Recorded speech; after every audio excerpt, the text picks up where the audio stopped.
سلمان صفدر صاحب، آپ پاکستان تحریک انصاف کے بانی قائد عمران خان صاحب کے وکیل ہیں۔ القادر ٹرسٹ کیس پہلے لگ نہیں رہا تھا، ہمیں یاد ہے اسلام آباد ہائی کورٹ میں فائلیں گم ہوتی تھی، پھر فائلیں بھی علیمہ خان صاحبہ اندر ڈھونڈتی رہی، وہ فائلیں ملی، اللہ اللہ کر کے کیس لگا۔ جب کیس لگا تو وکیل کو پتہ ہی نہیں چلا، تیاری نہیں کی اس نے۔ سر پوری ڈیٹیل اس کے بارے میں ذرا آپ آج بتائیں، القادر ٹرسٹ کے اور خان صاحب کے کیسز کے حوالے سے۔ میرا جواب آپ کے سوال کے اندر ہی ہے کہ جب اللہ اللہ کر کے تاریخ لگتی ہے اور وکیل ہی نہ آئے تو پھر اس کو اللہ پوچھتا ہے۔ تو پہلی بات یہ ہو گئی۔ عمران خان صاحب کے کیسز کے اندر بڑے کھوکھلے کیس ہیں، بڑے بے بنیاد ہیں، جیسے عدت نکاح، سائفر، 9 مئی، سارے کیسز زمین بوس ہوئے، ایکسپوز ہوئے۔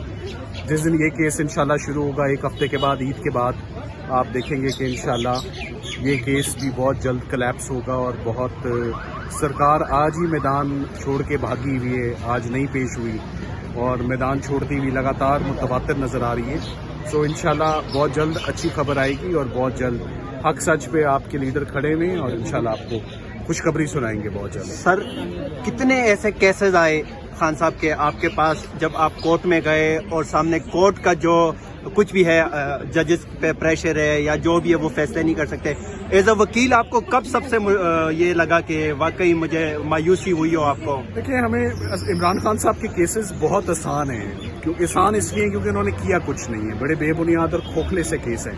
دقت ہمیں صرف تب آتی ہے جب ہمیں ہیئرنگ نہیں ملتی، سنوائی نہیں ملتی، اور کچھ عرصے سے اسلام آباد ہائی کورٹ سے رزلٹ لینا ناممکن ہوا ہوا ہے۔ سو امید کرتے ہیں کہ chief justice Pakistan, chief justice Islamabad high court کچھ تھوڑی سی نرمی کریں، تھوڑی سی بہتری لائیں، اس سے ان کے اپنے ادارے کا بھی جو ایک وہ امپریشن ہے وہ خراب ہوتا ہے کہ ہزاروں کی تعداد میں لوگ ایک مقدمہ سننے آتے ہیں اور اس میں چھوٹی سی بات پہ تاریخ ہو جاتی ہے کہ مجھے تو پتہ ہی نہیں چلا کہ مقدمہ لگا ہوا ہے۔ آج جج صاحب کو بتایا کہ کچھ عوام کی نبض بھی دیکھیں، کچھ ان کی پلس بھی دیکھیں کہ کتنے لوگ آج آئے ہوئے تھے یہ مقدمہ سننے کے لیے، رزلٹ لینے کے لیے، مگر آج انفارچونیٹلی اس میں ہیئرنگ ہی نہیں ہوئی۔ تو انشاءاللہ بہت بہتری ہوگی بہت جلد۔ سلمان صفدر صاحب، 2007 میں جب عدلیہ پہ مشکل وقت آیا، وکیل سب سے پہلے تھے، عدلیہ کو بچایا، آزاد کیا افتخار چودھری صاحب کے ٹائم میں۔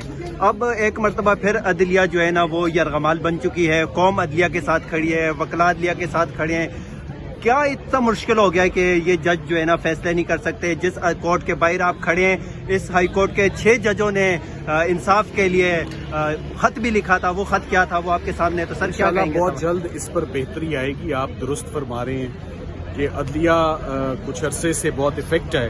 اب جیسے ہمارے کیسز اسلام آباد ہائی کورٹ میں اتنے فائن ججز بیٹھے ہوئے ہیں جو فوجداری کو بہت اچھا سمجھتے ہیں، مگر ہمارے عمران خان صاحب کے مقدمات کبھی بھی ان کے پاس نہیں لگائے گئے۔ تو میرا خیال ہے جب ججز کی اویلیبلٹی بھی ہو اور اسٹرینتھ بھی پوری ہو تو ان ججز کے آگے مقدمات لگنا بڑا ضروری ہے۔ اور جیسے آج تاریخ لے لی گئی کہ آج وکیل موجود نہیں ہے، تو یہ تمام محکمے جنہوں نے اتنے اچھے وکیل رکھے ہوئے ہیں ان کو موقع دینا چاہیے کہ وہ آ کے ان مقدمات میں عدالت کی معاونت کریں، نہ کہ اسپیشل وکیل ڈھونڈنے کا بہانہ بنا کر تو ان کیسز کو التوا کا شکار بنایا جائے۔ بہرحال دیر آئیں گے، درست آئیں گے، عید کے فوراً بعد پیشی ہوگی اور انشاءاللہ خوشخبری۔ سر واجد علی شاہ گیلانی صاحب کو